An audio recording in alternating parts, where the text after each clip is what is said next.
A lot of people tend to think the C2 as the ultimate goal of language learning, but the truth is that speaking a foreign language at a C2 level and speaking like a native speaker are two different things. Hi, my name is Luca from lucalamparella.com, and today I'm going to show you the difference between speaking at a C2 level and speaking like a native speaker. Have you ever caught yourself using expressions such as he speaks like a native speaker, he sounds like a native speaker? But the reality is that speaking and native speakers don't go well together in one sense. Native speaker is about identity. It's not just about the knowledge, it's not just about the skills. A native speaker is a native speaker. And if you're a foreigner, if you're a non-native speaker, well, you're not a native speaker. That's an important point to take because a lot of people strive for speaking like a native speaker, sounding like a native speaker, but the reality is that this is just a mere emulation. Just to give an example, let's take a Danish professor or a French professor who has been living in the US for a long time and speaks English really well. So well, in fact, that he gives lectures at university and he is much appreciated by his students.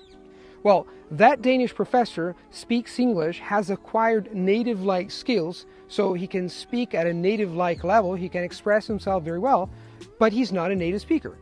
On the other hand, let's take a peasant, a person who is a native speaker, still, he was born in the United States, but has no formal education.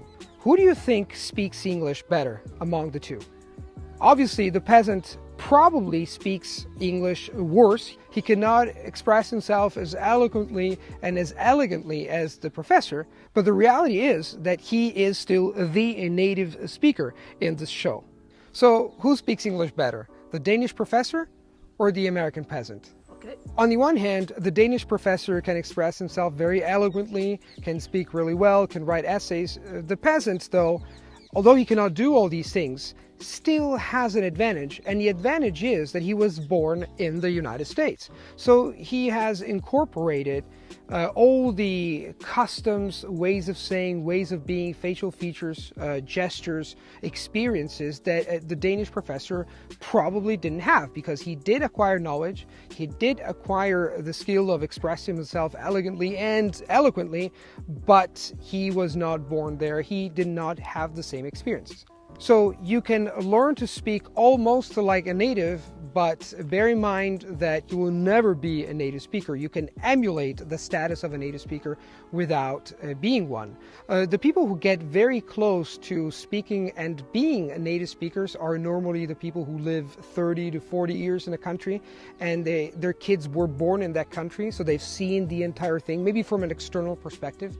They didn't go to the kindergarten, but they've seen their kids go to kindergarten and interact with other kids and interact with other adults, and they've seen adults themselves interacting with kids, going to school, going to high school, etc. Those get close to speaking and being native speakers, but again, they will never be native speakers because they were not born in that country. So if there is one thing for which people can say or can think that you are a native speaker, is accent.